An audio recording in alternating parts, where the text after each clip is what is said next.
The Anglo-Norman Text Society is a text publication society founded in 1937 by Professor Mildred K Pope. The founding aim of the society was to promote the study of Anglo-Norman language and Anglo-Norman literature by facilitating the publication of reliable scholarly editions of a broad range of texts of literary, linguistic, historical and legal value and interest. Based in the United Kingdom, the Society draws individual and institutional members from across the world. Publications. Annual Text Series. The original series of publications launched by the Society was the Anglo-Norman Text Series, sometimes referred to as the Annual Text Series. The aim of this series was to produce an edition each year, yet while this rhythm has generally been maintained throughout the Society's history, unforeseen circumstances have on occasion led to minor delays or gaps in this schedule. The series has featured editions by some of the most renowned Anglo-Norman specialists of the time, including Mildred Pope M., Dominique Legge, Alexander Bell, Ronald C. Johnson, Anthony J. Holden, Brian Mirrlees, Ian Short, Tony Hunt and Delbert Russell.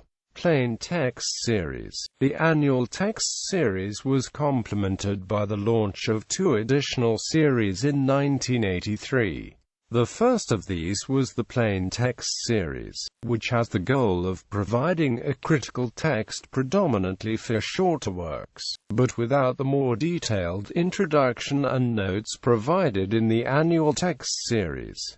Occasional Publication Series. The second series was the Occasional Publication Series, which, as the name suggests, has been reserved for publications which fall outside the remit of the other series. The first release in this series was a volume of essays compiled in memory of the Society's long-serving president, T.B.W. Reid. The series has also featured Ruth Dean's Anglo-Norman Literature, a guide to texts and manuscripts, an indispensable successor to an earlier work with a similar remit by the Swedish scholar Johan Weising, and most recently Ian Short's Manual of Anglo-Norman, building on Pope's monumental study of Anglo-Norman in the final section of her From Latin to Modern French, with a special consideration of Anglo-Norman. It is also in this series that Holden, Gregory, and Croucher's edition of the History of William Marshall appeared, an account of the life and adventures of the famous William Marshall, 1st Earl of Pembroke.